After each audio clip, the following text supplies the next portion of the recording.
अक्सर हम भगवान कृष्ण को एक प्रचलन रूप में, एक शरीरधारी देवता के रूप में, ईश्वर के रूप में देखते हैं, एक मूर्ति के रूप में देखते हैं, एक कथा का पात्र समझते हैं। लेकिन दोस्तों, अगर आप कृष्ण जी को समझना चाहोगे, जानना चाहोगे, तो तुम्हें पता लगेगा कि वास्तव में श्री कृष्ण एक चेतना है, एक जागृति है, जीवन को देखने का एक दृष्टिकोण है। दोस्तों, श्री कृष्ण ने हमेशा संसार में मुस्कुराते हुए जीवन जीना सिखाया है। उन्होंने कभी नहीं कहा कि संसार छोड़ दो, संसार बुरा है और जंगल में भाग जाओ, पलायन कर जाओ। नहीं, बल्कि भगवान कृष्ण ने सिखाया है कि जीवन के बीच में रहकर सत्य के साथ कैसे जीवन जिया जाता है। दोस्तों, महाभारत का युद्ध कुरुक्षेत्र में हुआ।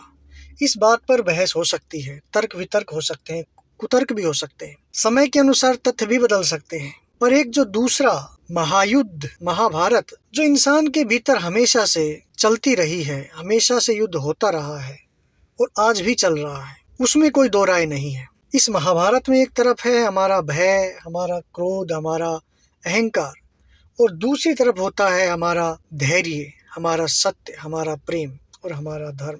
दोस्तों, हर दिन हर पल मनुष्य के भीतर यह युद्ध चलता रहता है और इसीलिए हमें इन कृष्ण की आवश्यकता है, जो ऐसे आंतरिक संघर्ष के बीच खड़े होकर कहते हैं कि कर्तव्य करो, कर्म करो, लेकिन खुद को कर्ता मत मानो।